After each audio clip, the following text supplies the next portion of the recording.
Simplicity, the key to true peace and happiness. He had everything.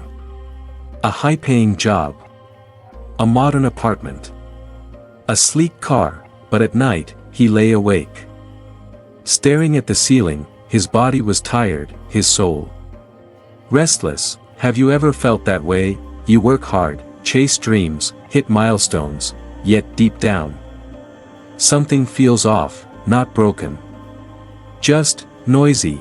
Our world is obsessed with more productivity, more success, more followers, but in this chase, we've forgotten how to breathe.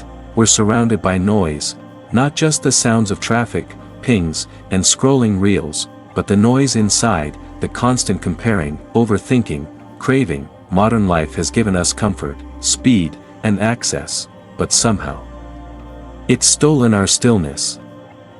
Every morning, we wake up and scroll, searching for something to fill the void, but the more we consume, the emptier we feel.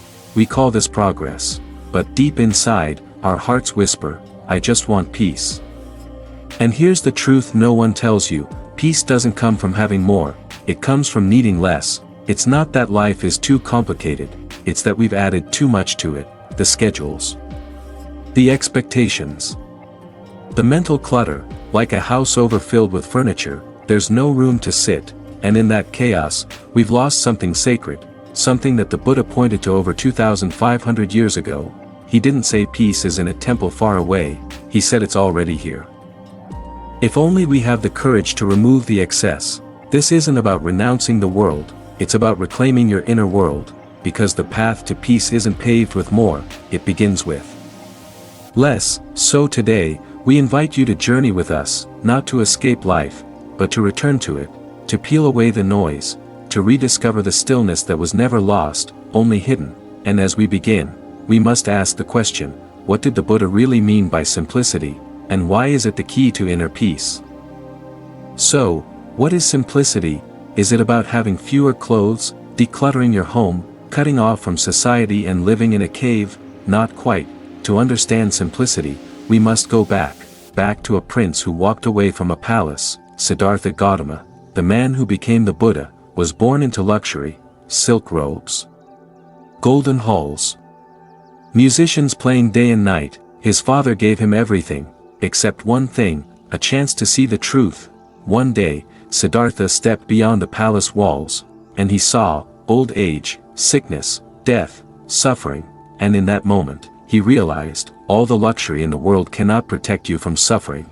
So he left, not because wealth was evil, but because truth was worth more. He renounced comfort not out of hatred for the world, but out of love for understanding it. And in the forest, beneath a tree, in stillness, he awakened. He discovered a middle path, not indulgence, not self-denial, but balance, clarity, peace. You see, in the Buddha's eyes, simplicity is not about subtraction, it's about remembrance. Remembering what matters, letting go of what weighs us down, and choosing, moment by moment, to live with intention. He taught, Santuthi Paramam Dhanam, contentment is the greatest wealth, not gold, not possessions, not status, but a heart that knows, I have enough.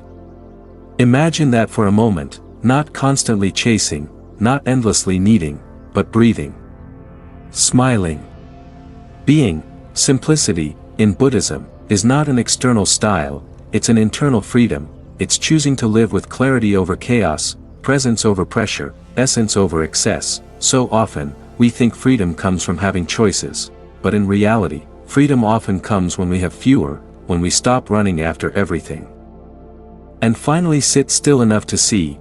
And here's the beauty, simplicity is not about what you give up, it's about what you gain, peace, space, time to truly live. In this next chapter, we'll go deeper into the traps so many of us fall into. The more we accumulate, the more we believe we're in control. But what if chasing more is exactly what's making us feel less? They told us success looked like this: a full calendar, a multitasking mind, a house filled with stuff, an inbox that never sleeps. But nobody warned us that more could feel so empty. We chase more gadgets, more goals, more likes, more experiences. And yet, what do we really gain? Stress, burnout, disconnection. Here's the paradox: the more we add to life, the more life begins to slip away from us. Why? Because complexity steals presence, and without presence, we're not really living. The Buddha warned us of this, not through digital metaphors, but through the timeless nature of the mind. He said, "The foolish man gathers riches and clings to them, just as a monkey clings to fruit, only to suffer when it's taken away." This is the trap: we keep collecting, we keep clinging, but every new attachment is another chain. Every time we say, "I'll be happy when I have this," we push peace further away. It's like carrying stones in your backpack. One isn't heavy, but 10, 20, 50, you won't be able to walk far, and you'll forget why you started the journey at all. Modern life has made us collectors of distraction, notifications, deadlines, status, drama. We think it's fuel, but it's weight. Buddhist teachings call this upadana, clinging, grasping, not just to physical things, but to ideas, roles, identities. And here's the suffering: what we cling to ends up clinging to us. Your job title becomes your self-worth, your schedule becomes your value, your image becomes your prison, and one day, you realize, you don't own your possessions, they own you. So what's the way out? Not to reject life, but to return to its essence. The Buddha taught the middle way for a reason, not extreme indulgence, not total rejection, but clarity, a life where what you have aligns with who you are. When you simplify, you're not giving up meaning, you're making space for it, space to breathe, space to notice, space to feel again. Simplicity is not poverty, it's richness of the right things. So ask yourself, what are you carrying that you no longer need? What are you clinging to that's silently draining you? In the next chapter, we'll explore the art of letting go, not as loss, but as liberation. Letting go, two simple words, but they can feel like lifting a mountain, because we've been taught the opposite, haven't we? Hold on, push through, don't give up, fight for what's yours. But what if peace doesn't come from holding tighter, but from finally releasing? The Buddha said, "You only lose what you cling to." And with that one sentence, he gave us the key to unlock the heavy door we've been pushing against all our lives. You see, we often think suffering comes from what we lack, but the Buddha taught, suffering actually arises from what we refuse to let go of: the resentment, the expectations, the old stories, the need to always be right, the constant craving for more. Letting go is not defeat, it's not failure, it's freedom. Letting go means we stop demanding the present to match our fantasies, we stop dragging the weight of the past into every new moment, we open our hands, we breathe, we soften, and in that space, we rediscover ourselves. But how do we let go, really? We start by noticing the tightness in the body, the thoughts we rehearse over and over, the tension behind the smile, the subtle resistance to what is. Then, we name it. We say, "Ah, this is attachment." And we offer it space, rather than trying to fix, suppress, or avoid it. In meditation, we don't chase after thoughts, we simply let them rise and fall. Like clouds passing through an open sky. That's the heart of Buddhist practice, to sit, to observe, to let go, over and over again, no drama, no force, just quiet release. And strangely, when we stop grasping, life becomes lighter. Think about a hot coal: if you hold it, it burns. But if you let it go, it cools. Letting go is not passive, it takes courage, to trust that we don't need to control everything, to believe that what we release was never truly ours to begin with. It's like cleaning a cluttered room. At first, it's messy, but then space appears, and with that space comes peace. Letting go isn't about having nothing, it's about no longer being owned by what you have. So now we ask, what would your life look like if you traveled lighter? What would your heart feel like if it didn't carry so many shoulds? In the next chapter, we go deeper into this heart space, from letting go to living with presence. Because once you've made space with Him, the next step is learning how to be with it, fully, lovingly, and awake. We've let go of what weighs us down, we've made space. Now We ask the most important question: what do we fill that space with? The world will try to fill it for you, with noise, with urgency, with distraction, but the Dharma invites us to fill it with something else: presence, real presence, not just physically being somewhere, but knowing that you are there, fully, awake, alive. Presence is the soul of simplicity. It's what turns the ordinary into the sacred. Washing the dishes becomes meditation, walking becomes prayer, even drinking tea becomes a doorway to the now. Thich Nhat Hanh once said, "Drink your tea slowly and reverently, as if it is the axis on which the world turns. Slowly, evenly, without rushing toward the future." That is the heart of Buddhist mindfulness, to live as if this moment is not a means to an end, but the end itself. And here's the truth: the present moment is the only place where life ever happens, not in yesterday's regrets, not in tomorrow's plans, only now.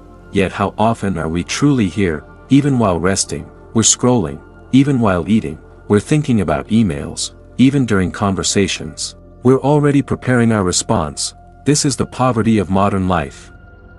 We have everything, except ourselves, and this is where simplicity becomes revolutionary, because every time we choose to slow down, to return to the breath, to feel the moment, we're reclaiming our life. It doesn't require a cave or a monastery, just a conscious pause: inhale, exhale, return. Buddhist practice gives us tools for this: mindful breathing, walking in silence, eating without distraction, truly listening, not just with the ears, but with the heart. Each practice draws us back to now, and the more we return, the more we discover a profound truth: presence is enough. We don't need more, we need to see more deeply. Because when you're fully present, a single flower can break your heart open, a child's laughter can feel like enlightenment, even the silence becomes a song. Simplicity, then, is not about subtraction, it's about amplification, amplifying the beauty of what already is. So, ask yourself, where are you right now? Not geographically, but mentally, emotionally, spiritually. Have you arrived in this moment, or are you still chasing the next? In our next chapter, we'll explore what happens when presence becomes your home, how living simply creates space for deeper relationships, honest connection, and the rediscovery of joy. We often think love is something we give, but before love can flow outward, it must first have space to breathe within us, and that space is created by simplicity. In a world cluttered with distractions and demands, it's easy to forget love thrives in stillness, not in the frantic scrolls, not in the rushed replies, not in the cluttered schedules where we're physically present, but emotionally absent. Love is not just something we do. It's something we become, when we live simply, because when our lives are no longer filled with noise, we begin to hear the small, beautiful moments that speak directly to the heart: a genuine "how are you?", a shared silence that doesn't need filling, a glance that says, "I see you", a presence that says, "I'm here." The Buddha taught that metta, loving kindness, is not limited to grand gestures. It begins with mindfulness, grows through simplicity, and blossoms as compassion. When you slow down, you begin to notice others again. You notice when someone's smile doesn't reach their eyes. You sense when a friend's silence hides a storm. You see that everyone, even the person who hurt you, is carrying something, and you soften. That's what simplicity does. It clears the fog so we can see each other again, not as roles, not as obligations, but as human beings longing to be understood, in a complicated world. Love is often drowned in logistics. We confuse effort with connection. We say yes to everything, and end up saying no to the people who matter most. But when we simplify, when we strip back the unnecessary, we uncover a secret: less stuff, more presence, fewer obligations, deeper relationships, because when we're not constantly doing, we have time to be with someone, not to fix them, not to impress them, just to be a quiet witness to their soul. Even in Buddhist monasteries, community is not built on activity, it's built on shared silence, gentle service, and presence that asks for nothing. Imagine if we brought that spirit into our modern lives. Imagine if our dinner tables were less about screens, and more about eye contact. Imagine if our Relationships were less about performance, and more about presence. The truth is, you don't need a big house to feel abundance, you don't need constant plans to feel alive, and you don't need loud declarations to express deep love. Sometimes, the deepest joy comes when nothing extra is added, just this moment, just this breath, just this being together. In simplicity, we find the space to remember each other, to reconnect not just with others, but with the quiet love that has always lived inside us. And in that remembering, joy quietly returns. Not as excitement, but as a deep, steady warmth, like a lantern lit in the heart. So let us ask, not what more do I need? But what can I release, so I can love more deeply, live more freely, and walk more gently in this world?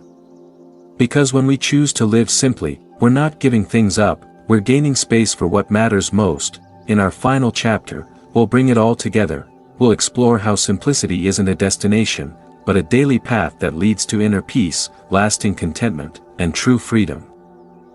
We've traveled far, haven't we, from the chaos within, to the simplicity we crave, to the deep peace that awaits us in each present moment. But now, as we near the end of this journey, let's ask ourselves, what have we truly discovered?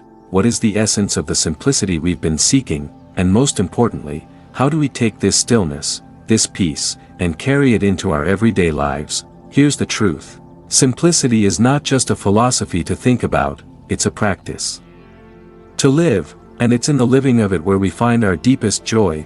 Buddhism teaches that peace is always available, not somewhere out there, not in a distant future, but right here. The stillness you seek, the tranquility you crave, is already inside you. It always has been. The practice is not about finding peace, but returning to it, returning again and again, to the stillness that is always present, beneath the noise, beneath the distractions. This is the path, the still path. It's not about going somewhere, it's about coming home, to who you truly are, to the peace that lies within. Every breath you take is an invitation to come home, every step you take is a return to peace. You don't need more experiences to feel alive, you don't need more possessions to feel abundant, you don't need to wait for the perfect moment to feel connected. All you need is to return, over and over, to this moment, to this breath, to this simplicity. And that is the true path of peace, the path of simplicity, the path of presence, the path of love. It's simple, but it's not always easy, because the world will continue to call you away, the distractions will keep coming, the demands of life will keep pushing. But now you know, the stillness is always here, waiting for you. Each time you return to it, you make it stronger, you make it a living, breathing part of your life. So, the question is not, how can I find peace? The question is, how can I return to it, again and again? Because peace is not a place to reach, it's a way of being, a way of walking through life with simplicity, with love, and with quiet joy. As we end our journey today, remember this, the path to peace is not a distant dream, it's here, now, and it's simpler than you think. So, let's walk this path together, one breath at a time, one moment at a time. Thank you for joining me on this exploration of simplicity, and the peace it brings. Before you go, if you found this journey meaningful, please hit like, subscribe, and click the bell icon for more videos on how to live a life of simplicity, mindfulness, and peace. Your thoughts matter to me, so, leave a comment below, let me know what part of this journey resonated with you most. I'd love to hear your experiences and insights. Until next time, may you walk the still path and return home to peace. This is Zen Buddhism wisdom, where simplicity leads to deeper understanding. See you soon.